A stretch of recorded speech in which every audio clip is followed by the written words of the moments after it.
Ya, lo primero, chiquillos, les quiero pedir muchas disculpas por la clase del lunes pasado. ¿Saben, chiquillos? Primero tuve muchos problemas con el Teams. De hecho, el lunes pasado tenía 3 clases por Teams y pude hacer solo una. La otra no pescaba, era como que me dejaba iniciando sesión y claramente era un problema del Teams, ¿sí? A raíz de todo esto, como que, no sé, el computador lo tengo casi exclusivo para esto, para no tener problemas con él. Y el lunes pasado fue extraño, entonces como no podía conectarme, le envié un mensaje de mi celular por la aplicación Teams y me apareció un error. Ya lo envié 3 veces, chiquillos. Ahí, bueno, yo les cuento, ahí les tengo, dejé el registro. Y por lo que me di cuenta no le llegó, pues chiquillos, porque recién vi el mensaje de Gonzalo, y fíjense eso también, pues, de Gonzalo, de Charles, que preguntaban si había clase, y con justa razón. Y yo quedé tranquilo, chiquillos, porque les dije que avanzaran en el Lectud porque no funcionaba la aplicación. Ya, pero veo que tampoco se enviaron esos mensajes. Y de hecho, chiquillos, ahora que abrí yo la semana pasada tuve casi puro presencial, después del resto del día. Y ahora que abro recién me encuentro con sus mensajes, chiquillos. ¿Ya? Se supone que ahora está bien, pues por lo menos pude iniciar la clase. La semana pasada fue imposible y por eso le envié un mensaje que obviamente no llegó porque no está aquí guardado. ¿Ya? Así que les pido disculpas, chiquillos. No, yo estaba tranquilo porque como les avisé como media hora antes, pero claro, ese mensaje nunca apareció. Ahora, de hecho, al abrir la aplicación del celular tampoco recién me conectó. Es como que me había botado el sistema. Ya, así que para comenzar eso, chiquillos, les pido disculpas de nuevo porque no... Yo siempre les voy a avisar, pues, si alguna vez no puedo tener clase o les voy a dejar una actividad, pero dejarlo así botado no... De hecho, primera vez que me pasa. Eso es lo primero, chiquillos. Lo segundo, entonces, hoy día vamos a seguir hablando, chiquillos, de la parte de CRDI, que son los sistemas de inyección de riel común. La clase anterior estudiamos los componentes principales relacionados con el combustible. ¿Se acuerdan de los inyectores? No quizá en profundidad, pero sí ya empezamos a estudiar. La idea es que clase a clase vamos a ir dándole más profundidad. Pero hoy día, chicos, vamos a hablar de la alimentación de aire. ¿Ya? Entonces, si recuerdan la primera clase, hicimos como un análisis general del sistema CRDI, de sus características, ventajas, desventajas. La clase anterior, ¿no es cierto?, cuando nos vimos, yo les presenté un esquema sobre los componentes. ¿Ya? Copié una foto ahí y sobre esa foto expliqué, por ejemplo, qué era el control de entrada, el control de salida, reguladores de presión o de caudal, es decir, conceptos generales. Y hoy día, chiquillo, entonces quiero hablar sobre el sistema de alimentación de aire en nuestro sistema. ¿Ya? Así que eso es lo que vamos a hacer hoy día. Te voy a compartir, como siempre, la aplicación, bueno, el Paint nomás, que queda más fácil para ir trabajar. Entonces hoy día vamos a ver el sistema de alimentación de aire CRDI. Solo para hacer contextualizar, chiquillos, para recordar en lo que estamos. ¿Se acuerdan, chiquillos? ¿Alguien me podría dar una idea general de lo que es CRDI? Si alguien a usted en la calle, un pariente, les pregunta, ¿qué es CRDI? ¿Cómo podrían definirlo brevemente?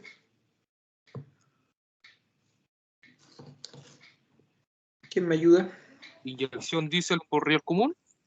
Bien. Y esta característica del riel común, Gonzalo, ¿qué ventaja o desventaja tiene?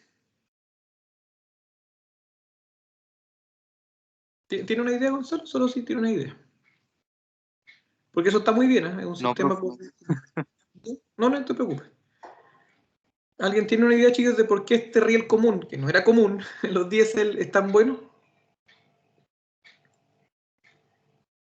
Bien, yo le ayudo, chiquillos, que no se lo olvide nunca más.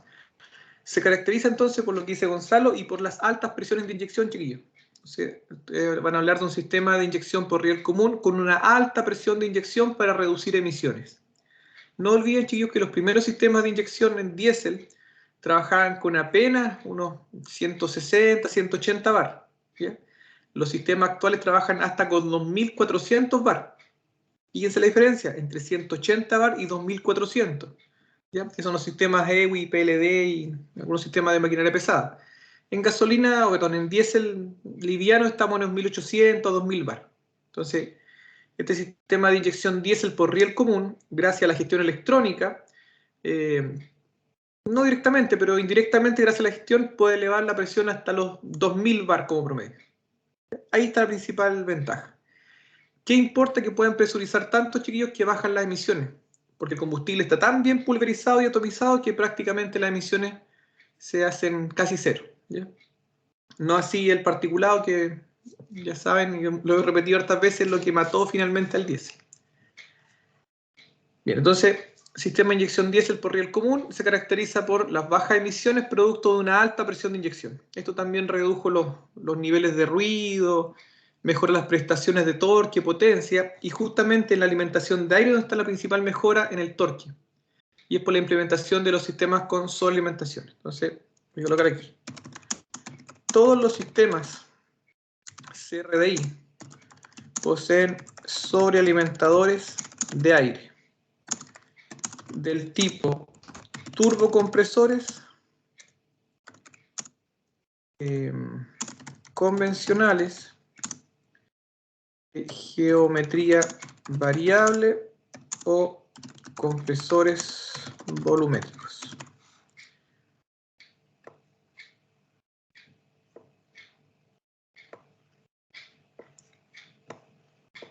Ya, todos los sistemas entonces tienen esta característica. Todos tienen su alimentación, que puede ser turbocompresor convencional, puede ser un turbocompresor de geometría variable o un compresor volumétrico, o incluso la combinación de ellos, chiquillos, ¿ya? Es perfectamente posible de que un motor pueda tener 2 turbos, que son los famosos biturbos, 3 turbos, chiquillos, que son los triturbos, por ejemplo, de BMW, y algunos que combinan compresores volumétricos accionados por una correa junto a turbocompresores, ¿ya? Entonces, vamos a ver lo siguiente. ¿Alguien entiende, chiquillos, que puede explicar como siempre una idea básica? No tienen para qué definir tan en profundidad siempre que lo deseen. ¿Cómo funciona un turbo convencional? ¿Alguien podría dar una definición breve sobre cómo opera?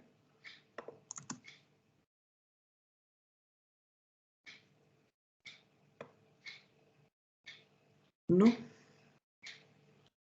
¿Quién me ayuda a ver?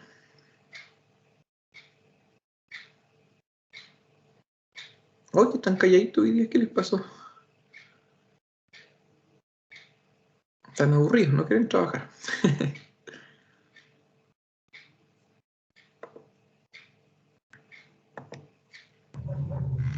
Profe, por aire.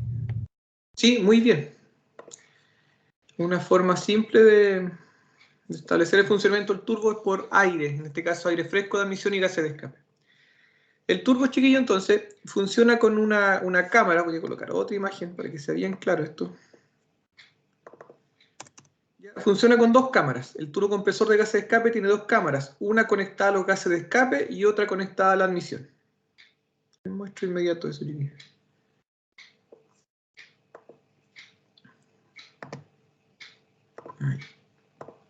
Quizás para algunos es muy básico ya, pero estoy seguro que algunas cosas van a aprender igual. Más pequeñito. Entonces, esto, chiquillo, es un turbocompresor, pues, ¿ya? Físicamente. Entonces, este turbocompresor, chiquillo, tiene 2 cámaras. Una cámara, que normalmente es una cámara de fierro fundido, con un maquinado bastante irregular, y está conectado a los gases de escape. Mediante un eje solidario, es decir, un eje que une a una turbina, se une a otra cámara, que normalmente es de una aleación de aluminio, y que está conectada al aire fresco de admisión. ¿Cómo se comunican estas 2 cámaras? Por un eje, tal como se ve en esta pequeña imagen de acá. Entonces, esta parte que se llama turbina motriz está conectada a los gases de escape, y esta que es la turbina compresora está unida al filtro de aire o la admisión, ¿ya? Y físicamente es así. Ahí les muestro más imágenes. El principio, chico, de funcionamiento, entonces, que cuando el motor va en la carrera ascendente de escape, los gases de escape que salen por vale, redundancia, el escape, no van directamente al tubo, a la salida, sino que pasan por esta turbina motriz. Entonces, los gases de escape, al pasar por esta turbina, impulsan esta rueda, o a la vez, para que pueda girar, y luego se van hacia el tubo de escape. El movimiento de esta rueda, o turbina motriz, mueve un eje que está conectado a la admisión. Ojo, los gases de escape no se comunican a la admisión, ya que hay un retén, hay sello, hay buje. Solamente hacen girar la turbina motriz y salen. El movimiento de esta turbina, que está unida por un eje solidario a una turbina compresora, succiona los gases de admisión y los impulsa con mucha presión, hablemos de 1.8, 2, 2.5 bar, hacia la admisión, pasando normalmente por un enfriador de aire. ¿Ya? Entonces el turbo, chiquillo, convencional o de geometría variable, utiliza los gases de escape para mover una turbina motriz, la cual mediante un eje solidario mueve una turbina compresora, y esta turbina es la que impulsa con mucha presión, porque por eso se llama compresor, comprime el aire para llegar a la admisión. ¿Ya? Te voy a mostrar para esto un pequeño esquema, chiquillo, o dibujo. Esperen un poquito.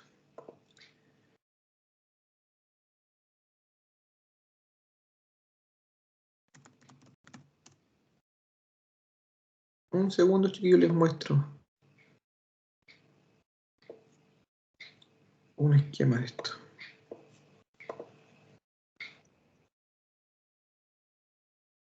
Aquí les voy a mostrar, chiquillos, un esquema. Ustedes, como siempre he dicho, me van preguntando nomás cualquier duda.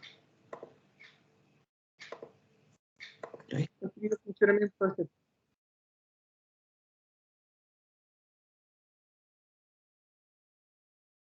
¿Escuchan el audio, chiquillos, no? Del video. No, profe, no se escucha.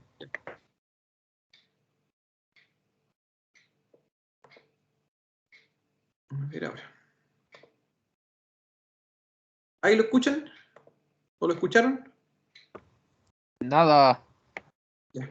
Dame no te enojes, pues, Gonzalo. Está enojado. No, profe. Parece que tiene que darle volumen al YouTube, sí, profe. Ese Sí, está no, abajo. sí, es que acá tengo también la opción que se me olvidó dónde estaba, que es activar el audio afuera. Ya, pero yo le explico por último. Sí, es facilito. Ay, se me fue dónde estaba, chiquillo. Acá está.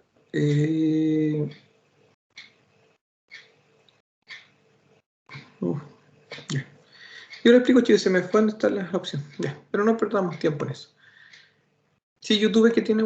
Yo le voy explicando, chicos. Sí, básicamente. Ahí. Ahí está el turbo. Entonces, fíjense cómo el turbo está comunicado por un tubo con los gases de escape y por otro tubo con la admisión, pasando por un enfriador que se llama intercooler en este caso. Entonces, lo que hace, chicos, es que los gases de escape, la velocidad con que salen los gases de escape, mueven la turbina motriz para mover luego una turbina compresora. ¿Qué es lo malo de estos turbos, chicos? Que calientan mucho el aire de admisión. Como está conectado el escape, el aire al estar comunicado, no directamente, indirectamente por el cuerpo, la carcasa del turbo, se tiende a calentar el aire de admisión. ¿Ya? Entonces, aquí está el ejemplo. Miren, fíjense cómo los gases de escape pasan por esta parte, la caracola le llaman a esto, mueven la turbina motriz y luego sale el escape. Es decir, su única función, chiquillos, es mover la turbina motriz. No intervienen con la admisión, no mezclan aire, nada. Solamente permiten darle movimiento a la turbina motriz. ¿Bien? Con una alta temperatura, fíjense, 900 grados. Ese movimiento, entonces, de los gases de escape, mediante un mediante un eje que está montado sobre buje o actualmente sobre rodamiento, que se llaman turbos híbridos, este eje mueve esta turbina que está hacia el filtro de aire. Fíjense, 240.000 RPM. ¿Ya? Eso es muchísimo, por eso que normalmente no van montados en rodamiento, porque los rodamientos soportan muy poco esto. Ya les repito, hay turbos montados en rodamiento, pero no son comunes. Lo normal es que vayan montados en buje. Ya, entonces, este eje mueve esta turbina o eje solidario, y esta turbina, ¿qué es lo que hace? Succiona los gases de admisión, gases frescos, y los impulsa a una gran presión, 1.8, 2 bar, hacia la admisión. ¿Ya? Entonces, fíjense cómo el gas de escape no tiene comunicación con el gas de admisión, solamente mueve el eje. Lo malo de eso, y como se dieron cuenta, es que alcanza 200 grados Celsius, y 200 grados es una temperatura muy alta para la admisión. Con eso se pierde mucha eficiencia volumétrica. Entonces, ¿qué ocurre? Se monta algún tipo de enfriador. En este caso, un intercooler. Hay dos tipos de enfriadores que pueden ser intercooler o aftercooler. Les voy a explicar al tiro cuál es la diferencia. Entonces ahí está, chiquillo, el turbo va lubricado, deben saber, va lubricado y muchas veces refrigerado también. Y si no hay refrigeración es porque el aceite hace esa función. El eje del turbo va normalmente montado sobre bujes, y estos bujes para soportar las altas revoluciones. Entonces ahí está la presurización. De ahí la importancia de un buen aceite cuando hay motores con turbo. De otra forma, en estas zonas se colocan, se adhieren lodos, herrumbre, barnices, y eso va gastando poco a poco el eje del turbo y después con el tiempo pasa aceite a través del eje. ¿Ya? Bueno, también a través de los sellos que tiene. ¿Ya? Entonces ahí son los sellos del turbo. Físicamente el turbo entonces, chiquillos, es así. Los dos cuerpos, una admisión y esta una válvula que se llama wastegate o compuerta de desecho que lo que hace es liberar la presión máxima del turbo. Entonces, ¿cómo saber cuando el turbo está cargando mucho? Se conecta a esta wastegate, que es una válvula neumática, y cuando la presión de carga es muy alta, esta membrana succiona este vástago, ¿ya? O lo presuriza, depende de cómo esté conectado, y permite la salida de gases de escape sin pasar por la admisión, perdón, sin pasar por el escape. Si se abre esta válvula de escape, fíjense, el turbo deja girar porque los gases pasan directo al escape sin pasar por la turbina motriz. Se llama wastegate y es la que controla la presión de carga. Bien. ¿Se entiende, chiquillos, el contexto general? Aún estamos recién empezando, pero van entendiendo cómo opera el turbo de gases de escape. ¿O no tanto?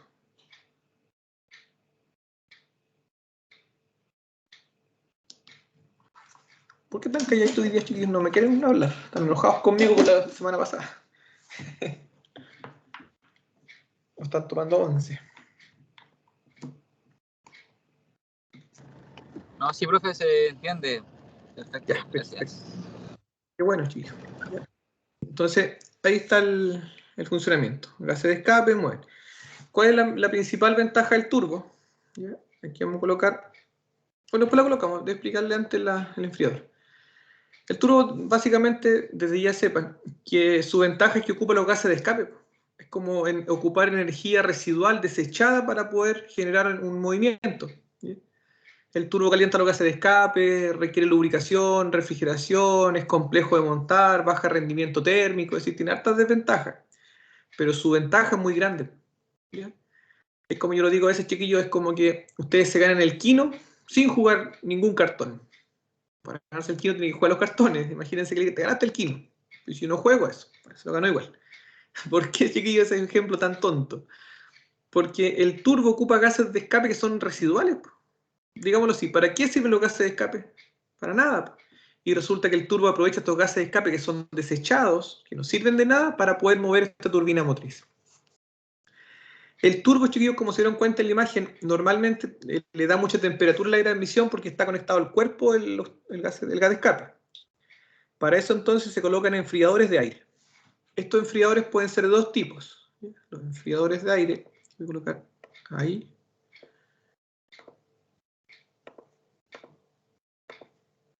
Ese enfriador de aire puede ser, chiquillo, de dos tipos. Puede ser el tipo intercooler o puede ser el tipo aftercooler. Imaginen la pregunta que voy a hacer. ¿Quién tiene una idea, chiquillos, de la diferencia entre un intercooler y un aftercooler? ¿Lo han escuchado por último alguna vez? ¿O no? ¿Nunca habían escuchado esos conceptos? El intercooler va adelante junto con el radiador o delante del radiador. ¿Ya? Y el aftercooler enfría con el refrigerante, por lo general va en el bloque del motor. Perfecto. Muy, muy bien. No alcancé a ver quién, pero está perfecto eso, chicos. Voy a colocarlo aquí. El intercooler, entonces, chicos, es un enfriador. Aire, aire. ¿Qué significa esto? Así de simple. Y Que disculpe lo atrasado, profe, que venía llegando la pega. No, no te preocupes. No hay problema, chicos. El intercooler, chicos, entonces es un enfriador aire-aire, porque el aire que pasa por dentro de este enfriador lo enfría el aire del exterior. Por eso aire-aire. Aire del interior lo enfría el aire del exterior. Respecto al montaje, es un detallito, chiquillo. No necesariamente puede ir adelante. El intercooler puede ir montado sobre el motor, también se llama así. ¿Ya? Entonces, la diferencia es que esté adelante se llaman de front mount o de montaje frontal, y los que están arriba del motor, cuando es común cuando los autos tienen como una toma de aire, como tantos vehículos, se llaman top mount o de montaje superior. Ya siguen siendo intercooler. Aire, chico, entonces, porque el aire que pasa por acá, por fuera, enfría el aire que va por la admisión. Y como muy bien dijo su compañero chiquillo, el aftercooler es un enfriador aire líquido. ¿Por qué? Porque, como bien dijo, el aire, chiquillo, del interior lo enfría el líquido refrigerante. Y normalmente también está ubicado en el bloque de motor o en la admisión para poder ocupar el refrigerante motor. ¿Ya? Entonces, los dos tipos de enfriadores más comunes son intercooler, que el aire lo enfría por el aire exterior, y aftercooler, que el aire del turbo lo va a enfriar el líquido refrigerante. Ustedes pueden pensar, pero el refrigerante tiene 90, 100 grados, ¿cómo lo va a enfriar? Lo que pasa es que el turbo calienta el aire hasta 200 grados. Es decir, en esta zona, chiquillos, de aquí, el aire perfectamente puede tener 200 grados Celsius. ¿Ya? Entonces, desde esos 200, que después del intercooler baje a 100 grados Celsius, ahí, es harto la diferencia. ¿Ustedes lo entienden? Son 100 grados de diferencia y por ende un aumento importante en la densidad. Veamos ejemplo de esto, chiquillos, antes de seguir. Profe, disculpe, pero el PowerPoint no se ve. No, ¿cómo se llama eso? El Paint. Ya, pero mira, voy a compartir ante una imagen de Google y después volvemos al Paint. Aquí, chiquillos, ejemplos que si bien no son... Sí, dígame. Y una consulta, por ejemplo, yo he visto que los autos, mis amigos le ponen turbo, ¿cierto?, a sus vehículos y tienen intercooler, pero en el petrolero, ¿qué usa? ¿Lo mismo? ¿Aftercooler? Es No, que no, no. nunca he visto un intercooler de un petrolero, o son, Ya, he ¿has visto, visto? pero los que trae arriba de la tapa de válvula, pero por Ah, ya. ejemplo, lo que es la L200, ¿qué es lo que trae? Adelante tiene un intercooler grande. Adelante, frontal. Voy a colocarlo aquí. Ahí, ahí.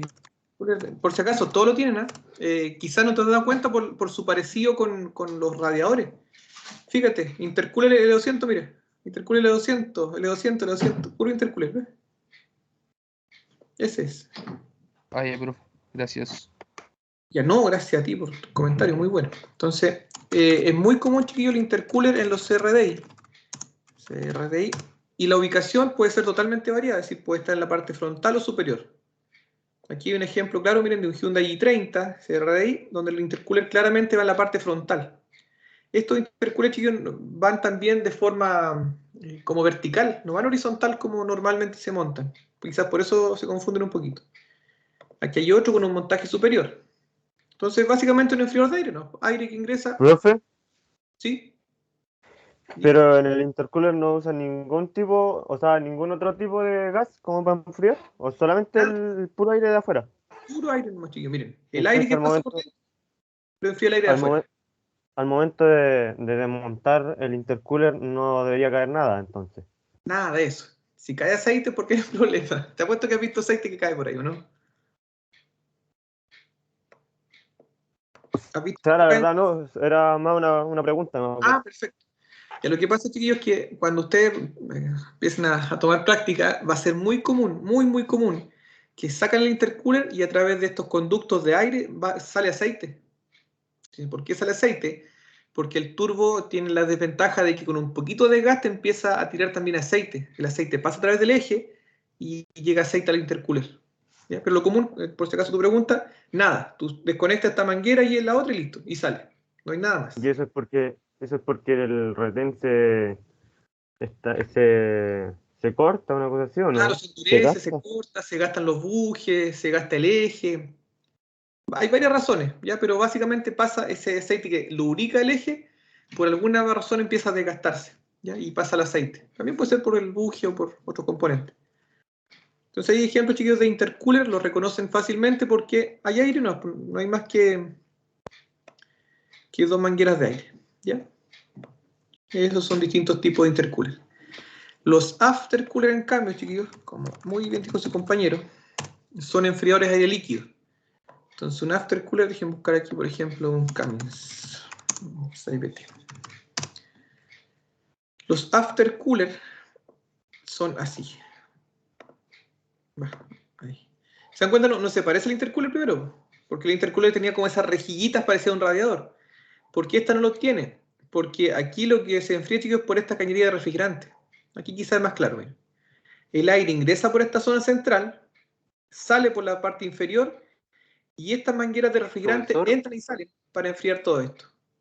Sí, chicos, díganme. profe, ¿Sí? Ese radiador se parece como al enfriador de la EGR, ¿o no? Sí, exacto. Físicamente son muy parecidos, si no iguales, salvo que es mucho más grande este. Pero en su estructura es lo mismo. Es igual al enfriador de GR, porque el enfriador de GR pasan los gases de escape por el centro y lo enfría el refrigerante. Aquí pasa el gas fresco de admisión y lo enfría el refrigerante. Pero si lo vemos así a grosso modo, sí, son prácticamente iguales. ¿Ya? Muy buen comentario ese. Entonces fíjense, aquí está de otra vista, ingresa el aire fresco por aquí, sale por la parte inferior, pero claramente que el aire no importa. ¿Por qué no? Porque está bloqueado, porque es el refrigerante el que enfría esta aleta aquí o canales de enfriamiento. ¿Ya? Entonces sí funciona un aftercooler. ¿Ya? De hecho es común que los camiones dicen pues, aftercooler directamente, así como en su loguito, ya, 17, 18, aftercooler. ¿Ya? Entonces siempre lo indican. Acá hay un ejemplo real, ven en un Cummins, ahí está la admisión que viene el turbo, y fíjense que esto es el aftercooler. Ahí tiene su tapón de purga, manguera de entrada y salida de refrigerante. Bien, entonces yo tengo una pregunta para ustedes. ¿Cuál será mejor, chiquillos, un aftercooler o un intercooler? ¿Qué creen ustedes? ¿Qué será mejor Yo creo que enfriar? el after, ¿El after ya? sí. Para mí el intercooler, profe. Intercooler, chuta, se enojó Gonzalo ahí también. El intercooler No. encuentro yo porque el aftercooler puede aumentar la temperatura del motor. Bien, mira, Javier se enojó también y dice que aftercooler. Ah, perdón, intercooler. Bien, todos tienen un 3,5. Chiquillos, no hay uno mejor que otro. ¿Ya? Ahí veo que Javier tiene un camión muy lindo. Un Inter, no sé qué será eso. Chiquillos, no hay uno mejor que otro porque depende de la aplicación. ¿Ya? Javier me va a entender ahí con su camión tan monono. Si ustedes tienen, chiquillos, un camión de aplicación forestal, ¿ya? Van a subir al cerro a buscar trozos arriba. El camión mientras vaya subiendo va a ir con suerte a 5 kilómetros por hora. ¿Ya? Si tuviesen un intercooler, ¿existe un flujo adecuado de aire para enfriar ese aire de admisión? No, y es cuando más se necesita porque el camión va a ir subiendo con mucho esfuerzo, forzado, a 5 kilómetros por hora y no hay aire suficiente. Por ende, un intercooler en esa condición no es adecuado, pues chiquillos. ¿Por qué? Porque no tengo un flujo suficiente de aire para enfriar. En cambio, un aftercooler es ideal, porque el refrigerante siempre va a estar circulando. Vamos a otro ejemplo, el camión que tiene Javier ahí, estoy casi seguro que es de carretera por la forma que tiene. Ahí idealmente es un intercooler. ¿Por qué? Porque ese camión de aplicación de carretera siempre va a ir con velocidad 80, 90 km por hora y tiene un flujo de aire suficiente para enfriar el aire de admisión. ¿Ya? Entonces, no hay uno mejor que otro. Veámoslo así, miren, otro ejemplo. En INACAP hay un tremendo generador, chiquillos, para todo el INACAP. Es un V8 gigante con unos turbos que son más grandes que mi cabeza y utiliza aftercooler. ¿Por qué? Porque es un estacionario. ¿Ya? Si fuera intercooler, ¿quién le enfría el aire? Claro, Brian, Enrique, David me dirían, pero podría ser un ventilador. Claro, pero ya el ventilador empieza a perder eficiencia al motor.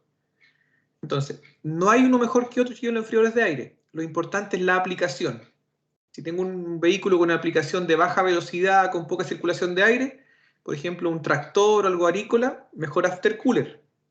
Si tengo un vehículo que está circulando en carretera con alta velocidad, mejor es intercooler. Aprovechamos el aire de afuera. ¿Ya? Hay un último ejemplo, chiquillos, que un poquito viene, estos son los principales, que son los intercoolers criogénicos. Es más común de los vehículos de gasolina en todo caso. ¿Ya? Los criogénicos, chiquillos, aquí se puede ver un poquito. Se dan cuenta que hay como una manguerita en el centro de este vehículo, porque le reitero, de gasolina más común, pero para que sepan. Entonces, ¿qué hacen estas como mangueritas que van por el intercooler?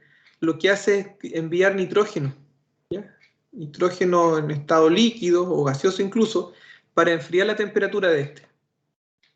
Entonces, quienes les gustan, ¿no es cierto?, los autos de carrera, los piques, van a hacer que es muy común colocar esta manguerita, ya que una cañería que va al frente del intercooler, y antes, por ejemplo, una carrera, le aplican un poquito el spray.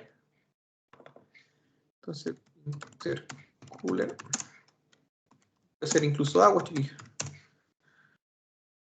Entonces, esta inyección de agua, chiquillos, lo que hace es enfriar. ¿Ven cómo se colocan inyectores que inyectan agua o nitrógeno en su mejor momento al enfriador para enfriar mucho los gases de admisión.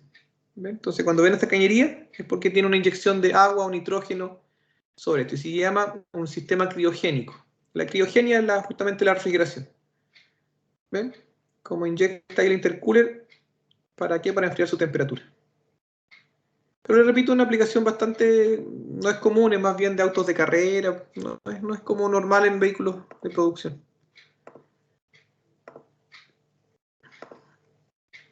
Bien, entonces, ahí tenemos los dos tipos. Entonces, vamos al ejemplo del turbo.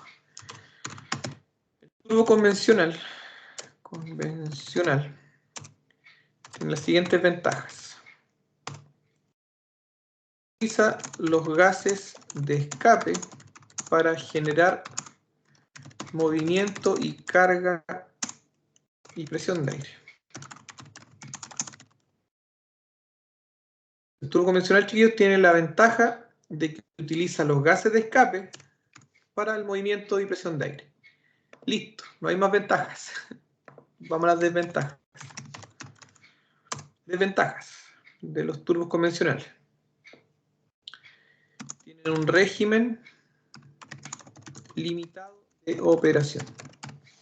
¿Qué significa esto, chiquillos? Que quizás, estoy seguro que alguno de ustedes ha probado un vehículo donde se siente, van como normal y de repente notan como que el auto, especialmente en diésel convencionales, notan como que tiene fuerza, como que van a 1000, 1500, de repente 1800, 2000 y notan como que el auto incluso se llega a levantar, ¿ya? Hay ejemplos muy comunes, por ahí, tanto en una Terrano, chiquillos, realizan Terrano la antigua, las AX 2.5, el 2010, por ahí, según ha manejado de esas. Es muy evidente que cuando ustedes van en segunda, lo aceleran un poco, pasa a las 2000, 2500 y se siente como que el vehículo se levanta un poco, es como que alguien lo empuja. Y eso es porque el turbo tiene un régimen limitado de operación. El turbo convencional no puede trabajar desde el mínimo hasta el máximo. Si colocan un turbo grande, cuesta hacer girar este álave y por ende trabaja solamente en alto régimen. Si colocan un turbo pequeño, cuesta que bueno, es fácil que gire, pero en alto régimen ofrece resistencia al paso del aire. Entonces tienen que elegir dónde quieren el turbo. En baja, media o alta velocidad. ¿Se entiende la idea, chiquillos, esa? O no tanto, díganme la verdad.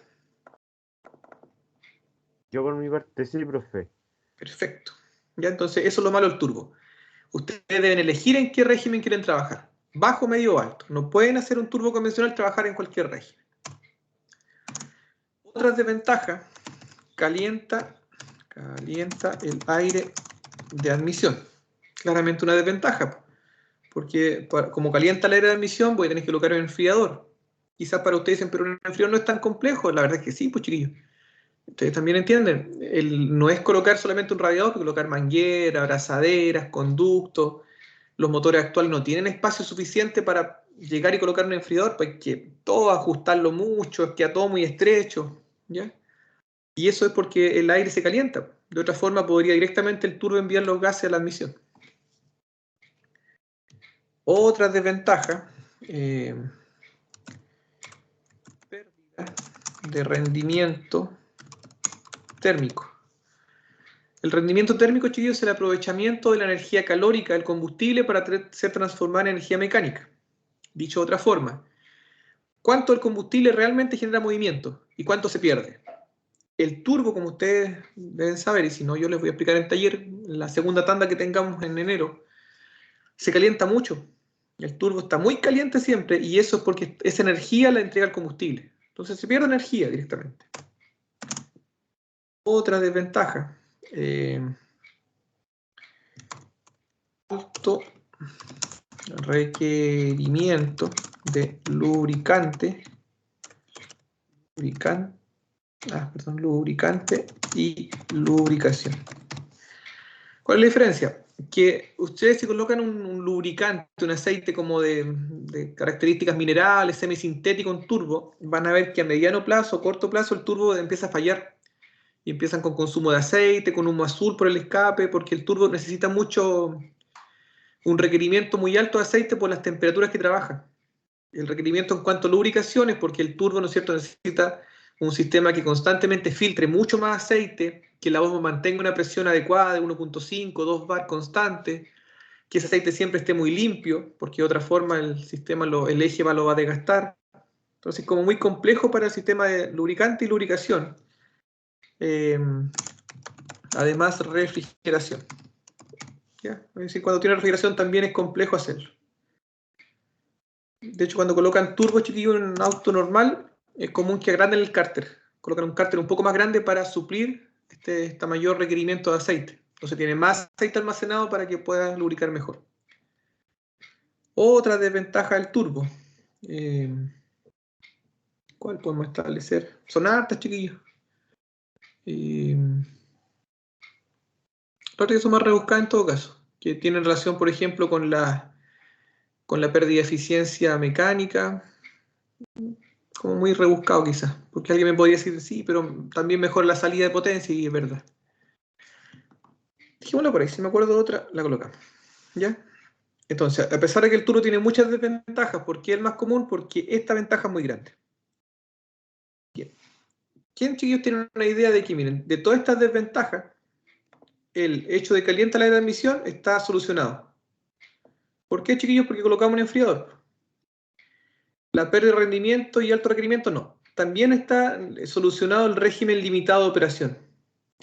¿Quién sabe cómo podría yo el turbo hacerlo trabajar en medio, alto o bajo régimen? ¿Cómo se habrá mejorado eso? ¿No se refiere con el turbo de geometría variable? Muy bien, chiquillo, pero te fuiste como al final. Está perfecta la respuesta, un 7. Pero eso no vino de inmediato. El turbo de geometría variable es relativamente nuevo. Hablemos de 5 o 10 años atrás. ¿Ya? Entonces, está muy bien la respuesta, un 7 para quien la dijo. Pero Y ahí turbo, fue... profe. Eso, muy bien. El Supra ocupa ese sistema que usted está diciendo.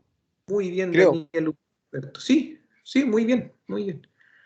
Entonces, el biturbo, chiquillo. El biturbo fue la solución. Entonces, los vehículos, les voy a mostrar imágenes.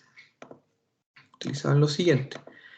El turbo de geometría variable, como muy bien dijo alguien, no fue la solución inmediata porque hace obligatorio el uso de un computador. Es decir, hay que colocar una gestión electrónica bastante avanzada para poder colocar una geometría variable. En cambio, la solución inmediata fueron los biturbos. Entonces, si buscamos, por ejemplo, un biturbo, ¿qué significa? Dos turbos, pues, chiquillos. Entonces, dejen colocar aquí biturbo. Esquema. ¿Qué es lo que hacen los sistemas biturbos, chicos? Primero, pueden tener dos configuraciones, serie o paralelo. Y aquí hay un ejemplo de esto. ¿Están viendo la imagen del Google? ¿La ven, chiquillos? Sí, profe. Sí, se ve. Perfecto. Bien. Aquí entonces fíjense como es muy evidente que este turbo de acá, aun cuando un esquema, es evidente que es más pequeño que este. Este motor entonces, que es un CRDI de Opel, biturbo, ¿qué es lo que hace? Que este turbo pequeño, como es más fácil hacer girar esta turbina pequeñita, de bajo diámetro, este turbo empieza a cargar en bajo régimen.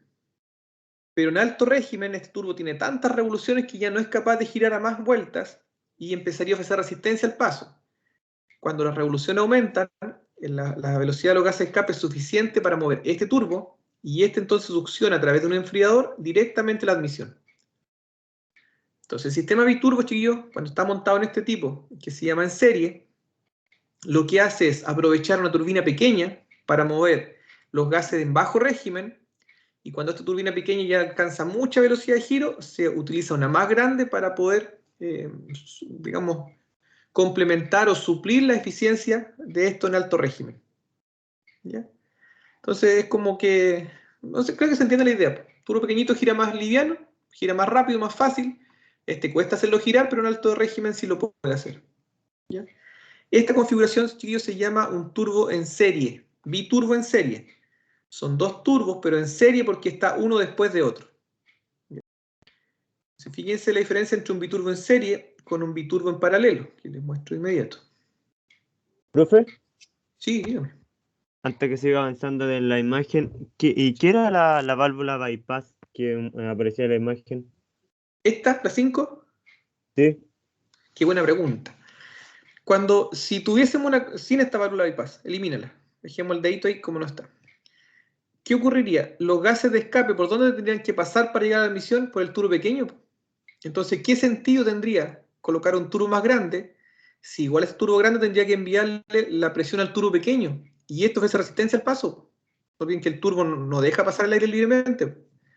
Entonces, Entonces, esta válvula bypass que es comandada ya sea de forma neumática, es decir, por presión nomás, cuando ésta alcanza su máxima presión, esta válvula se abre para que los gases de la admisión del tubo más grande pasen directo hacia la admisión sin tener que dar la vuelta por el tubo pequeño. ¿Se entiende? Si no habría una resistencia, o si no, no tendría sentido. Sí, profe. Eso. Entonces, Sí, esa es la... sí, se entiende. Claro, si no, no tendría ningún sentido otro porque este estaría dependiente del pequeñito, del tubo pequeñito. ¿Ya? Esa es la válvula bypass. Profe, y esa Westgate que aparece justo abajo, en el punto 10, ¿cierto? Claro. Se abre, la que está arriba, la que está más arriba. Se va a Se abrir mantiene abierta mientras está trabajando el cargador más grande, ¿no? El turbo más grande. Eso sí. Cuando está la más grande, esta se mantiene abierta porque ya alcanzó su máxima presión. Y esta se abriría cuando alcance la máxima, 2 bar, 2.2 bar. Entonces, como muy bien dice, cuando el turbo grande está trabajando, esta normalmente va a estar abierta. Y esta más grande va a abrir cuando yo tenga el máximo presión de carga, 2.2 bar, 2.5 en un diésel normalmente. Muy buen punto. Y se dan cuenta que los gases pasan directo, pasarían directo sin pasar por el turbo. Ese entonces sería un montaje, chiquillo, en serie. Acá es un montaje serie también. De hecho, aquí está quien dijo recién de un motor de un Supra. Alguien dijo recién. ¿Ven? Aquí hay un 2JZ, miren. Y obviamente es un biturbo. Pero también es una configuración serie, porque miren, un turbo es dependiente del otro, ¿eh? En serie porque están unidos. Esta, chiquillos, es una configuración en paralelo. ¿Ya? Déjenme ver otro más claro para que no tengan duda. Deme un segundito para buscar la configuración en paralelo.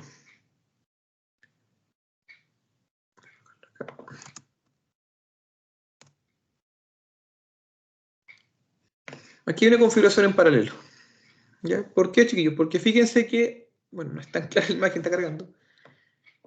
Hay dos turbos iguales y simplemente se montan uno al lado de otro por el tema de espacio. A ver, si hay otra imagen mejor. Aquí, miren. Se dan cuenta como, miren, aquí hay dos turbos que son iguales. ¿Ven? El mismo tamaño. ¿Por qué dos? Simplemente para dar más eficiencia y tener más presión de aire, ¿no? Porque finalmente los dos turbos son independientes uno de otro. Miren, estos gases de escape mueven esta turbina y salen. Estos mueven esta turbina y salen. Entonces la configuración de biturbo en paralelo es cuando los turbos, cada uno por separado, envía la presión de aire a la admisión. Biturbo en serie es cuando ambos turbos se comunican para cargar el aire de admisión. ¿Ven que aquí solamente llega una manguera de admisión? En cambio acá, una, dos. ¿Se entiende entonces la diferencia? Miren, aquí hay un ejemplo real, es muy fantástico, pero sería una configuración serio paralelo a esta.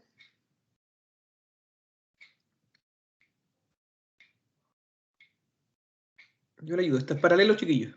Porque fíjense que los turbos no están unidos entre sí. Es claro que aquí hay un motor en B, este turbo está con un banco de escape y este turbo con otro banco. Y se dan cuenta como, miren, la admisión va por este lado y otra admisión por este lado. Es decir, son turbos completamente aparte. Se llama configuración en paralelo. Biturbo, pero no con diferencia en tamaño entre ellos, solamente para ayudar a la carga. ¿Ven? Biturbo. En paralelo, lo que se busca aquí no es que carguen en bajo o alto régimen, se busca que para evitar pasar todos estos tubos para el otro lado del motor, se colocan dos turbos en paralelo. ¿Se entiende esta idea, chiquillos? Del biturbo en paralelo, que simplemente son iguales y es para evitar paso de cañería, ¿no? ¿Se entiende? ¿Eso lo podemos ver en los Subaru o no? Eso, en los Subaru, pero no en las versiones comunes, en los V4, en los Legacy, en esas versiones medias como extranjeras, que llegan igual, por zona franca, sí. Ahí viene esta configuración, chicos, de biturbo en paralelo. Muy bien. Profe, los turbos son del mismo porte, ¿cierto? Claro, son exactamente iguales. Si lo que se busca aquí es evitar el paso de cañerías, de colectores, de múltiples de un lado a otro, porque es difícil. Si yo les pregunto, ¿por dónde pasamos todas estas cañerías para allá? Alguien me dice por abajo, claro, sí se puede, pero no es fácil, ya cuesta. Entonces solamente se busca el fácil montaje. Sí, dígame. Buenas noches, quería hacer una consulta. Claro, cuénteme. No, hablando de Subaru, el motor Boxer, quería, o sea, una consulta, porque igual lo he escuchado, ¿es verdad que el motor Boxer dura más kilometraje o no? No, eso es mito.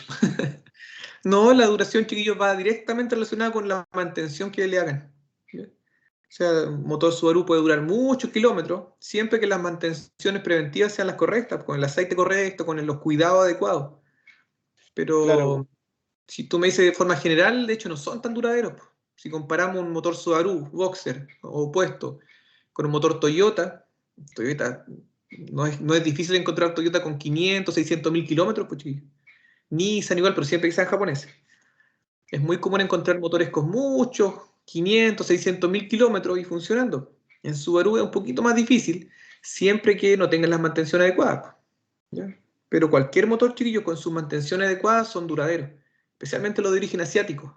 Los japoneses son mandados a hacer para ser duraderos, pero siempre que los mantengan como corresponde.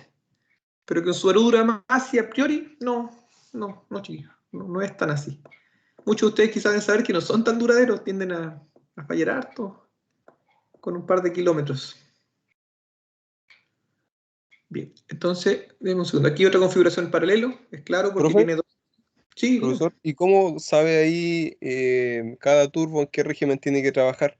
Solamente por los diámetros. Claro, Chiquillo, pero usted está diciendo que ahora, como eran paralelos, tenían el mismo porte los turbos. trabajan a la par nomás, fíjate. Los dos cargan nomás por su cuenta. De aquí no sabe quién trabaja, los dos trabajan exactamente igual. Aquí, mire. Estos turbos, ¿qué van a hacer? Estas cañerías que se ven de salida acá, que se van a unir, llegan acá a esta zona. ¿Ves que hay dos mariposas acá? En la parte central. ¿Sí? Ya, ¿llega el aire directo? No. El aire va a llegar por este turbo, por este, no importa, va a llegar nomás. Pero no es que uno trabaje antes que otro, aquí trabajan a la par.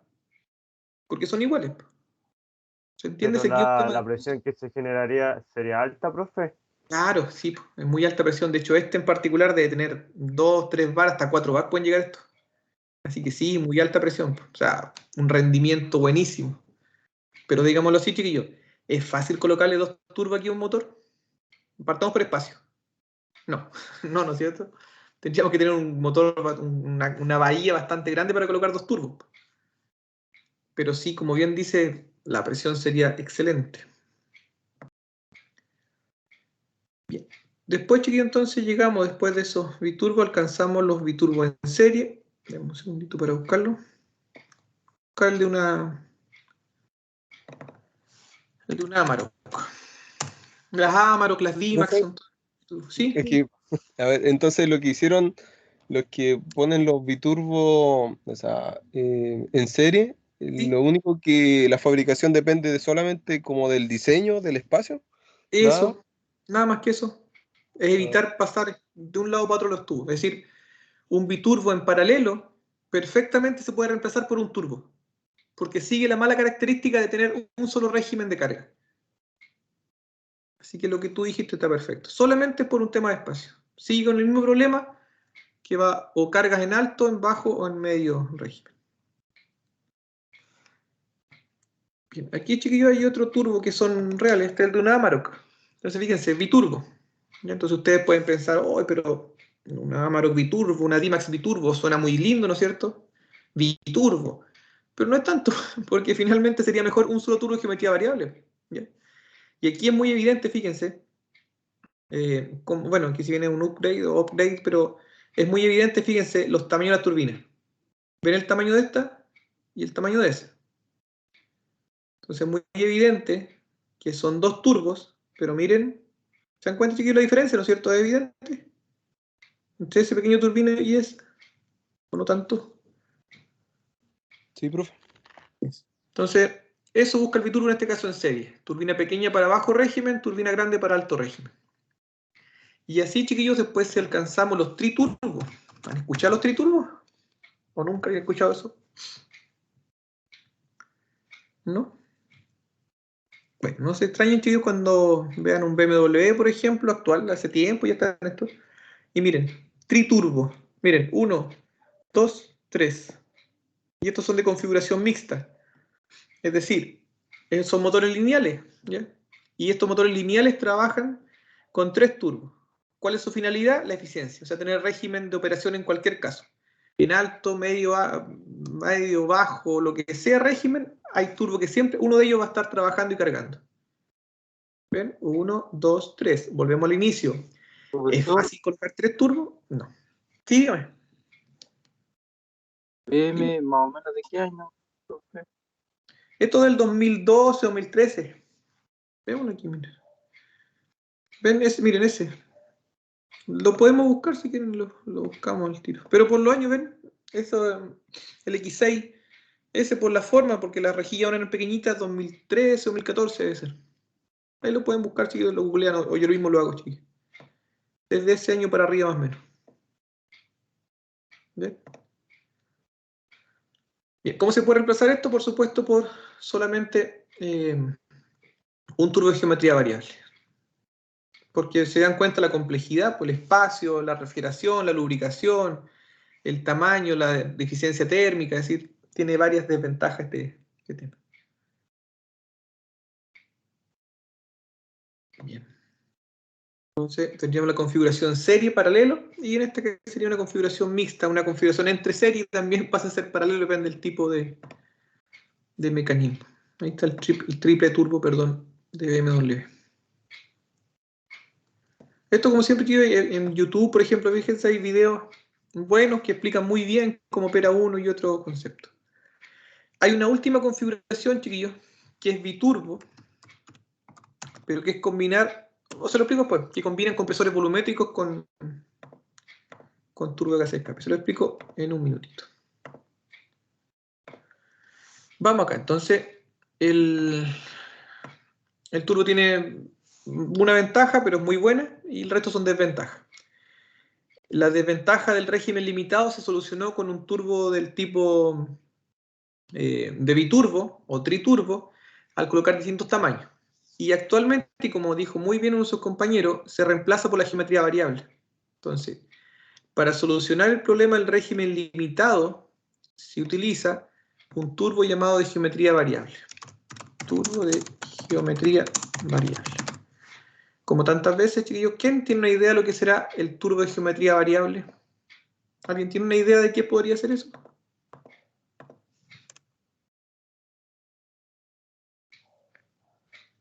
¿Que reemplaza esta desventaja del régimen? Y sin colocar 2 o 3.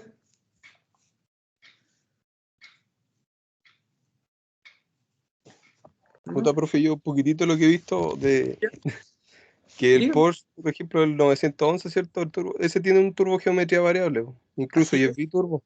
Sí. Y lo que hace es que, como electrónicamente, las aletas del turbo se expanden. Perfecto. Y así hacen más presión de aire. Trabajan en bajas revoluciones cuando las aletas están cerradas y cuando se expande es como si que creciera el caracol, ¿cierto? Y ahí impulsan más aire. Muy bien la definición, tocayo. Muy, muy bien. Está muy bien el servicio, chico, como de forma simple y técnica igual está bien. Entonces, el turbo, como dijo su compañero, utiliza de forma, obligatoria la gestión electrónica para su operación. Estamos por eso. Si queremos un turbo de geometría variable, tiene que tener computador el motor. Si no, no puede ocurrir. ¿Ya? Permite, mediante la modificación de unos álabes,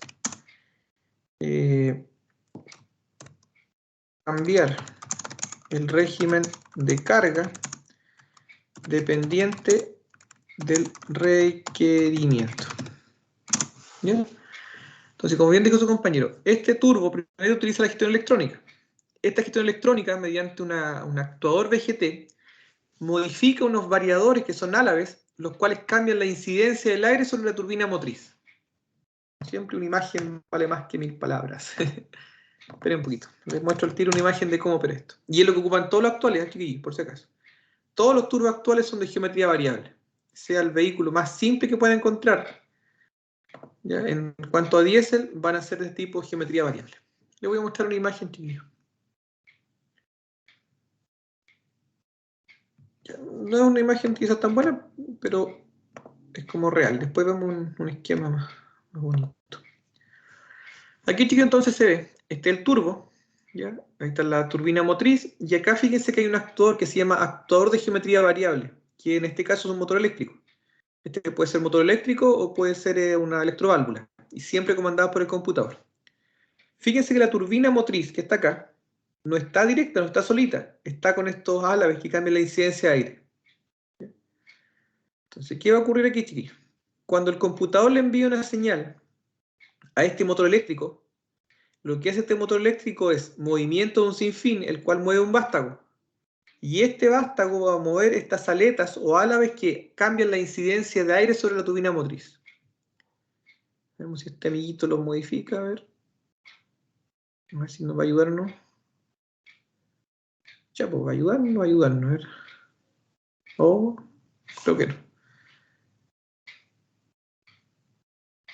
Ah, claro, ahí la abrió yo. Fíjense. Ahí está el jovencito. Fíjense cómo él, bueno, eso lo hace el motor eléctrico, pero él con su mano está moviendo este vástago y fíjense cómo las aletas cambian la incidencia de aire.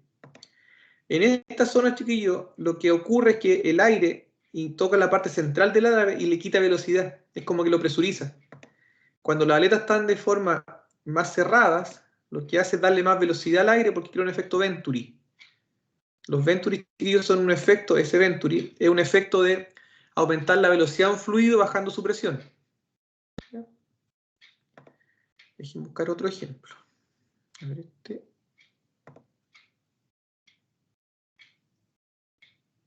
Denme un segundo que les busco un buen video cortito. Entonces, la geometría variable es un turbo que no necesita biturbo ni nada porque hay un computador que modifica unos álabes para que éste pueda girar a más o menos velocidad sin depender de las revoluciones del motor.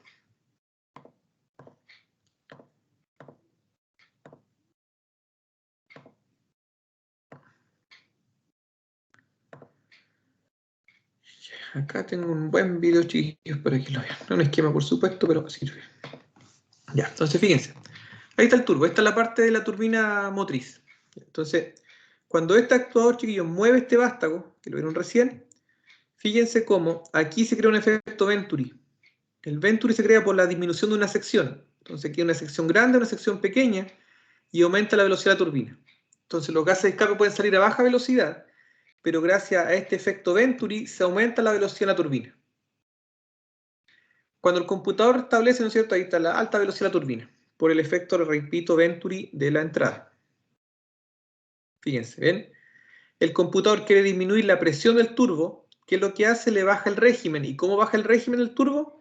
Abriendo estos álabes, porque el efecto Venturi no existe, porque el régimen, el área de entrada es igual al área de salida. No está este efecto aumento en la velocidad. Entonces, ven, el turbo quiere dejar la carga en bar, simplemente se cierra. Quiere aumentar y simplemente se abre. Es decir, la presión del turbo depende de las RPM. Y las RPM son dependientes del movimiento de este álabe, que lo hace, por supuesto, el computador. ¿Ven? Entonces ahí está el movimiento de eso. ¿Cómo reconocer, chiquillo, un turbo de geometría variable respecto a un turbo convencional? ¿Alguien tiene esa idea? ¿Cómo físicamente en el taller? Yo le voy a decir ya, ¿este es un turbo convencional o geometría variable? Vamos a verlo físicamente al verlo. ¿Podría ser por el conexión motor eléctrica, eléctrico, dice usted? Perfecto. Ya. En el 90% de los casos, chiquillos, muy bien esa respuesta, un 7. En el 10% de los demás casos, un 1. Ya, un 7, chiquillos, porque miren, ¿ven? Aquí hay un turbo, si bien es esquema, pero un turbo de geometría variable. Como muy bien dice usted, chiquillos, ahí está la conexión eléctrica. ¿Ven? Hay un tremendo actuador con un conector eléctrico y este conector mueve este vástago para cambiar la incidencia del turbo. Entonces, si le ven un enchufe al turbo, chiquillos, otro ejemplo, el enchufe. Geometría variable. ¿Ven? Otro ejemplo, ahí en alguna parte está, no está buena esa imagen. Este sí. Bien, ¿y cómo saber cuándo es convencional, chiquillos? Porque fíjense que aquí está una cápsula neumática. Pero si seguimos primero, ¿hay conector eléctrico enchufe? No. Y además la manguera, chicos, fíjense cómo llega a la admisión. Llega directo al turbo. Entonces, si existe un enchufe, turbo es geometría variable. Si existe, aquí hay un detalle, chicos. Si tienen un conector eléctrico, perdón, una manguera de vacío, es un turbo convencional. Pero existen turbos como este, que fíjense, dicen ustedes, pero no tienen ningún tipo de conector eléctrico. lo que pasa es que esta manguera, chiquillos, como el caso de Citroën o Peugeot o muchas marcas, esta manguera lleva un solenoide, Mahindra igual. Entonces ustedes no le van un conector al turbo, pero si siguen la manguera de esta válvula, la siguen y van a llegar sí o sí a una válvula o electroválvula. Y la es comandada por el computador. Entonces la forma de saber si es geometría variable es seguir el actuador del turbo y verificar que este llegue a algún tipo de conector eléctrico, como muy bien dicen ustedes. Si no tiene nada de eso, si tiene solamente una manguera al múltiplo de admisión, es un turbo convencional. Como ese ejemplo, ¿ven? Turbo convencional, ¿por qué? Porque este vástago solamente libera los gases como máximos de máxima presión. Bien, chicos. Entonces, geometría variable utiliza Profe. obligatoriamente electrónica y para modificar el régimen limitado. Sí, chicos, dígame. En el turbo de geometría variable, ¿la aleta cómo se mueven finalmente? ¿Tendrán algún tipo de motorcito en el interior o Sí. cómo? Es por un motor eléctrico en la parte como afuera del turbo. Te muestro, tiro una imagen. Sí, motor eléctrico o electroválvula que se mueve por la parte de afuera del turbo. ¿Lo ves acá, mira? ¿Ves esta imagen? De Google. ¿La puedes ver? ¿Qué me está preguntando? Sí, profe. Ahora sí. ¿Ves? Este es un motor eléctrico. Esta caja negra acá es un motor eléctrico. Y este motor mueve este eje, este vástago. Entonces, este vástago, fíjate cómo pivotea con estos álabes que hablamos recién. Así que, como bien dice, es porque hay un motor eléctrico normalmente o una electroválvula. Son los dos ejemplos más comunes. Si quieres verlo real, Ah, ya, ok, profe, sí, se nota claramente. en la realidad, que yo, mira, son así. Como en la vida real. Chuta. Así son, chiquillos, en la vida real, ¿ven? Es un pequeño motorcito, ahí ves, es una cápsula. De todas formas, pues, pueden ser como rectangulares, algunas son más bien alargadas, cuadradas, ¿ven? Hay como distintas formas, pero siempre con este motor dentro, ¿ven? Válvula GT de una SsangYong, ¿ven? Ahí está el motor eléctrico, ahí está el actuador, ahí te sale el vástago. ¿Ya? Así que, como bien dices, por algún tipo de conector eléctrico.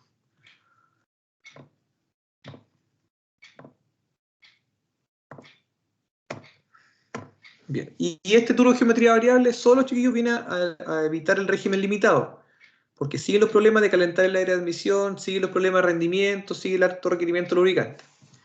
Para solucionar todo esto, chiquillos, se inventó, bueno, de mucho antes, los compresores volumétricos. ¿Qué es un compresor volumétrico? Se lo explico al tiro. En un segundo.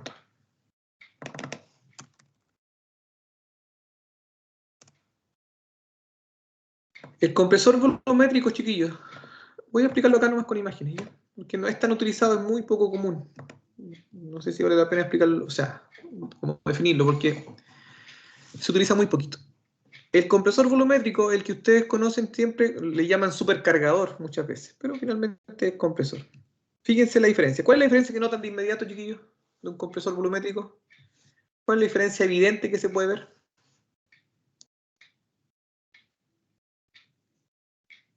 ¿O no es tan evidente? El Ocupa peso, mucho más profe, que espacio y tiene que creo que iba conectado al sistema de distribución, algo así, profe.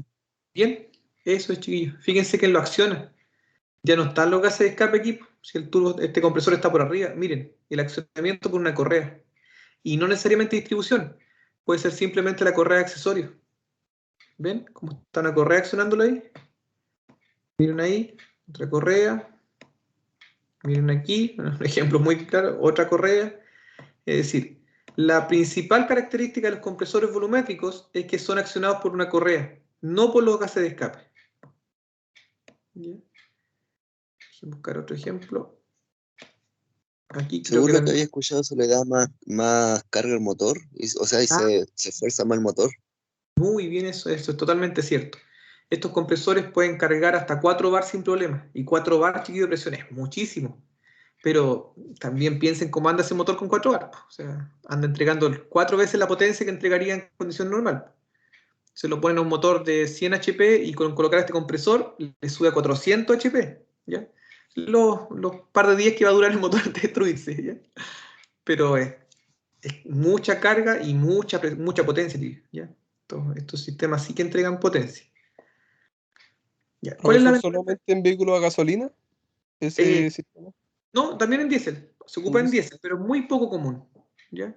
Si me preguntan por uno en particular, hay unos Volkswagen con motor 1000, que ni siquiera creo que llegaron a Chile, diésel que tenían compresor volumétrico. Y paremos de contar. Son más bien utilizados en gasolina, pero existen, por eso hay que nombrarlo. La ventaja entonces, chiquillos, de estos compresores volumétricos. ¿Ya? Vamos a utilizar esa imagen. Ventaja. No calienta el aire de admisión. ¿Por qué no, chiquillos? Porque miren, no tiene ningún tipo de comunicación con el escape. ¿Ya? Como no calienta el aire de admisión, ¿le ven algún tipo de enfriador? Miren. No, ahí está el compresor y tira aire.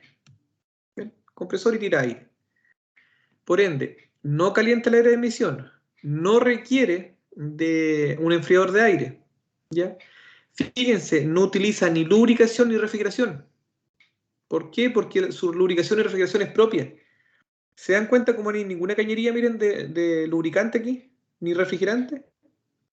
¿Por qué no? Porque en esta zona, de hecho dice en los taponcitos, él mismo utiliza su propio aceite. Y se cambia el aceite como cambiar el aceite al motor. Entonces tiene su propio aceite y como no calienta el aire, no hay para qué refrigerarlo. Entonces, además, como está accionado por la correa del motor, ustedes dan arranque y este compresor carga. Entonces, fíjense, buenas ventajas. No calienta el aire, no necesita lubricación ni refrigeración, o si es que lo requiere, lo hace de forma interna. No necesita enfriadores de aire, es de mucho más fácil montaje, no pierde rendimiento térmico, carga en cualquier régimen de giro, porque como está moviéndose por la correa, no hay que esperar el movimiento de los gases de escape ni nada. Dan arranque y este compresor comienza a girar. Pero ¿qué es lo malo? De que le quita torque al motor, pues chiquillos. Así como recién yo les dije un ejemplo muy tonto. Es como el turbo, es como ganarse el kilo sin jugar el cartón. Aquí es como jugar 100 cartones a la semana para ganarse el kilo. Uno se lo gana, claro, pero está perdiendo harto. Acá ocurre eso. El compresor, chiquillo, requiere mucho torque para mover le quita mucho torque al motor para mover el compresor. En una condición muy extrema, muy fantástica, pero real. Los vehículos de dragster, chiquillos, que son unos autos de carrera americanos muy grandotes, de 10.000, 12.000 HP, necesitan 400 HP para mover el compresor. ¿Entienden? 400 HP solo para poder mover el compresor.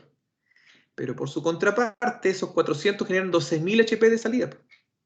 ¿Se dan cuenta? Eso magnificado, es real, ¿eh? Por si acaso. Pero un ejemplo muy, muy como especial. Pero en una condición normal, pues como que ustedes tienen que quitarle torque al motor para ganar más. ¿Ya? Otro ejemplo tonto, no se ríen ni me suben a YouTube. Sería como que ustedes van mucho al gimnasio, y si van mucho al gimnasio, van a tener sus músculos. ¿Ya? Es como normal porque hay un alto trabajo detrás. En el turbo sería como que se hacen musculosos sin tener ni siquiera que ir al gimnasio, porque no hay ni siquiera, son gases residuales que nos entregan alguna ganancia. Acá la ganancia está en función de perder mucha energía en el movimiento del motor. ¿Ya? Denme un segundito para mostrarles cómo opera esto. Entonces, el por qué, chiquillos, estos compresores no se utilizan, si son tan buenos, es porque tienen muchas ventajas, pero le quitan torque al motor. Entonces, básicamente no se busca eso de que tengamos que quitarle torque al motor para poder ganar. Si me dan un minuto les voy a mostrar uno de estos. Profe, ¿no ha escuchado usted algún fabricante de camiones que se le haya ocurrido hacer eso? Claro, sí, ¿No? mucho. De hecho, lo que voy a mostrar es de camiones. Los camiones MAN, tío, MAN ubican. Eso utilizan mucho compresores volumétricos.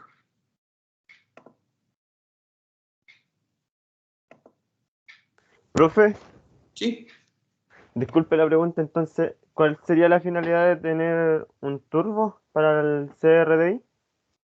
Ah, qué muy buena pregunta, Michael, muy buena pregunta. Cuando hablamos de que tenemos mucha presión de inyección, lo hablamos recién, ¿no es cierto?, al inicio, muy alta presión de inyección, mucha pulverización y atomización.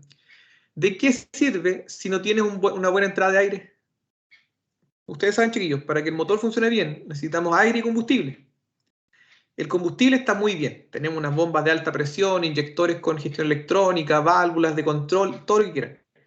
Pero si el aire no entra de presión adecuada, ¿va a ser efectivo eso? ¿Me responden? ¿Sirve de algo, chiquillos? Se entiende que no, ¿no es No, cierto? profe. Eso, Kevin, muy bien. No, pues chiquillo. No tiene sentido que yo mejore mucho la parte de alimentación de combustible si el aire entra apenas o incluso con vacío. Entonces, a la par de tener mucha presión de inyección, chiquillos, mucha gestión sobre la inyección, hay que colocarle turbo para que esta gran presión de aire compense la mayor cantidad de combustible. ¿Ya? Entonces, si queremos mucha cantidad de combustible muy bien presurizada, hay que colocarle presión de aire para tener siempre aire disponible para que la combustión se produzca de forma completa. Por eso todos los vehículos Cerradicci son con turbo, porque hay que compensar esta alta presión de inyección con también una alta presión de aire. ¿Te queda claro, Michael?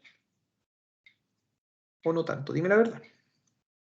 Sí, profe, sí. Perfecto. Es por eso el turbo obligatorio, porque hay que, ¿no es cierto?, compensar esta gran gestión del aire, del combustible, perdón. Les voy a mostrar, chiquillos, cómo opera un compresor volumétrico. Estos son los compresores volumétricos, ¿ya?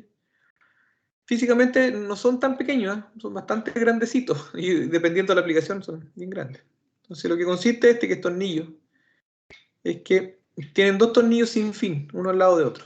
Uno solo accionado por la correa y este otro es arrastrado. Entonces uno lo acciona la correa dentada o de accesorios y la otra lo gestiona solamente al arrastre. Entonces, ¿qué es lo que ocurre? Ingresa el aire fresco desde la admisión o de un filtro de aire y este aire fresco lo que va a hacer es simplemente ir como avanzando a través del tornillo sin fin. ¿Ven? El aire avanza, avanza sin mayor problema hasta que llegue aquí. Porque cuando el aire llega aquí, todo este volumen se debe comprimir a este pequeño volumen. Y lo que estamos haciendo al comprimir el aire es obligarlo o forzarlo a que ingrese al motor. ¿Bien? Entonces, todo este aire se comprime en el compresor volumétrico y sale muy presurizado y comprimido por la parte inferior, hacia el múltiplo de admisión. ¿Ven?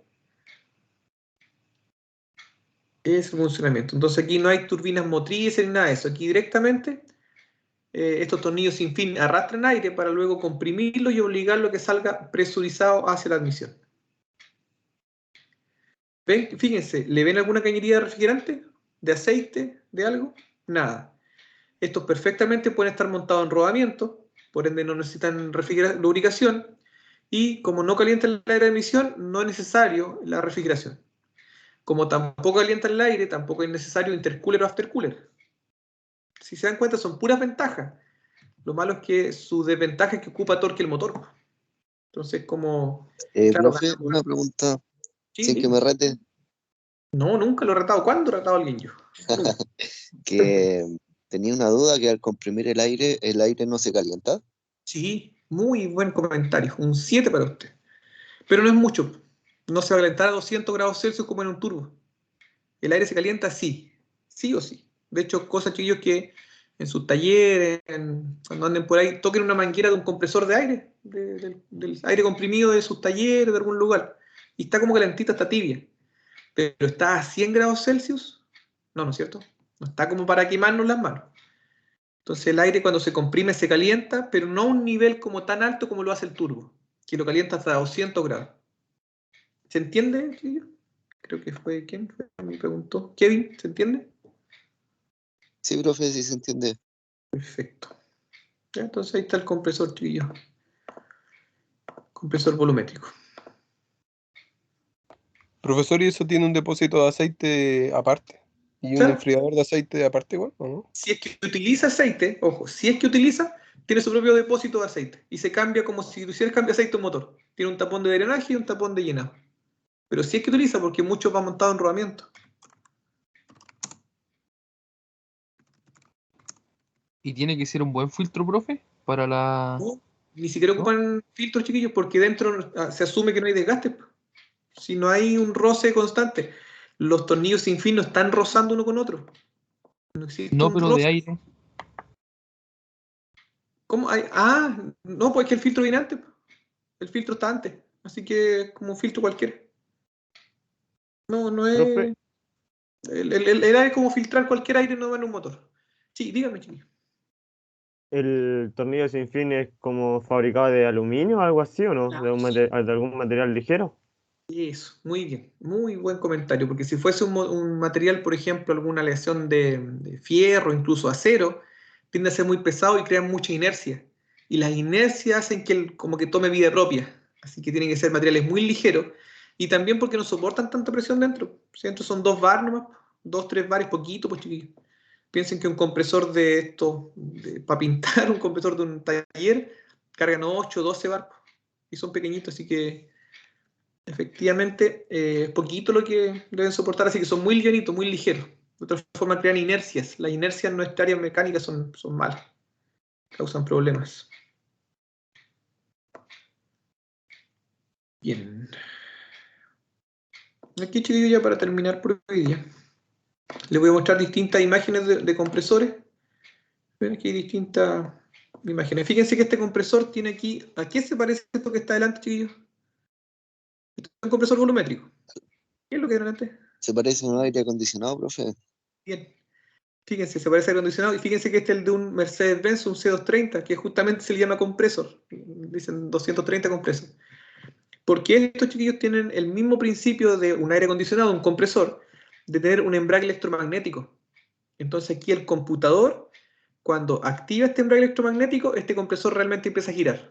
Y en otra condición no, porque solamente se mueve la correa, pero sin mover los 2 tornillos sin fin. Entonces cuando vean esto, es un embrague electromagnético, y así el computador determina cuándo quiere carga del turbo y cuándo quiere operar como un motor normal. ¿Ven? Como hay muchos que tienen aquí un embrague electromagnético, como bien dijo uno de sus compañeros, como igual al de un compresor de aire. Entonces, si el computador dice, ahora quiero carga, energiza el embrague y tiene movimiento de la turbina. ¿Qué es lo que hacía Mad Max en sus películas? ¿Ha visto esas películas? Había una película que un tipo chiquillo prendía un botoncito y comenzaba, y se notaba y el auto salía volando, era muy fantástico. Bueno, en la realidad sí era real. Lo real era que él, mediante un embrague electromagnético, activaba su compresor. Entonces, cuando él quería realmente curvo y quería matar a los malos, activaba su compresor volumétrico. No sé si alguien ha visto esas películas. Si no, no importa. No es tan buena tampoco. Es buena por los autos, ¿no? Ya, hay otro. Profe, me Sí, quedó dando vuelta la misma pregunta que hizo el Gonzalo, el tema del filtro de aire que tenga. ¿Cómo lo hace? es que el filtro va antes, ¿no? Porque, o sea, yo me imagino que es cierto que tiene esos orificios, como 3 orificios que tienen arriba para absorber el aire, Sí. y entra directo a esa cámara o Acá, tienen un... acá, mira. Aquí hay un ejemplo. Ah, Mira. entiendo. El filtro de Y aire y después, esos vehículos americanos, claro, eso se entiende así, pero los otros americanos, el que le ponen arriba como en el arriba, capó. arriba está el filtro de aire. ¿Ves ahí el filtro de aire? Mira. Ah, Como está la de detrás. Toretto. Es como Toretto. Ahí está el filtro de aire, mira. Ocupa 2 filtros de aire como circulares. Ahí. Ah, Y después está el compresor abajo y abajo va la admisión. Ahí están los 2 ya, carburadores de 4 gargantas. ya. Y ahí Muchas cuando gracias, profe. perdió a su padre y tuvo que salir porque tuvo que matarlo y porque no sé qué más. Mira, ahí está muy claro. Ah, ahí estaba, ahí se ve clarito. Sí, así que ahí está Toretto cuando mató a su padre y por eso tuvo que ir a vengarlo y no sé qué más. Hay otro ejemplo, chicos, entonces con filtro. Y ya, chiquillos, eso va a ser todo por hoy día. Entonces, ya tenemos más o menos lista la parte de alimentación de aire. La próxima semana trabajamos nuevamente con la alimentación de combustible, ya más en específico, para después pasar a la parte de gasolina. ¿Ya? Luis, cuéntame nomás. Luis Sebastián. Bueno, que le envié un mail hace poco, durante la tarde en realidad, para pedirle que me active lo del Ectus. Ah, ya. Ya, Luis. Voy a revisarlo apenas lo vea. Hay unas actividades, ¿cierto?, evaluadas. Sí. ¿Te llegó, Luis, una contraseña a tu correo? Sí, Hace pero mucho. no está habilitada. Lo voy a preguntar entonces, Luis, porque creo que hay un problema con eso. No eres el único que me... Profe, disculpe que lo interrumpa, yo tengo la misma situación. Ya. No se preocupen. Perfecto, Brian, Kevin. Porque son varios los que me dicen eso. Y imagino que las licencias pueden haber caducado algunas. Entonces voy a hablarlo ya de forma general, porque hay muchos chiquillos que me dicen eso. Que entraban bien, que incluso algunos trabajaron, me enviaron sus trabajos al estudio en otras secciones y ahora no pueden entrar. Así que lo averiguo, pero no se preocupen, por si acaso. Yo tengo totalmente suspendido el lectud para quienes no puedan, o sea, por lo menos con nota. porque no es un tema de ustedes. Así que quienes puedan entrar, bien, yo voy a seguir subiendo material cuando pille algo interesante. De hecho, la semana pasada subí material y yo le había dado esa tarea, pues, no les llegó el correo. Les repito, chiquillos, respecto a la semana pasada, algunos al inicio escucharon la disculpa. Yo envié un correo, chiquillo, un mensaje al Teams, y el Teams tenía tantos problemas que no se guardó, chiquillo, no sé qué habrá pasado. Pero sí se dieron cuenta que les subí más material a lectura. Entonces, quienes tengan acceso, avancen, por favor, trabajen, aprovechen, ayúdense. Y quienes no, yo voy a averiguar mañana mismo, que voy a ir acá a la sede, a ver qué está pasando con las claves, quizás están caducando algo, para ver qué solución les pueden dar a Luis, a Kevin o a Brian. ¿Ya? Pero por lo menos no se preocupen que no haya evaluación con eso. Hasta que no tengamos una respuesta, no voy a evaluar nada de eso. No los va a perjudicar, por decirlo así. Así que no te preocupes, Luis ni chiquillo. Ya, vale.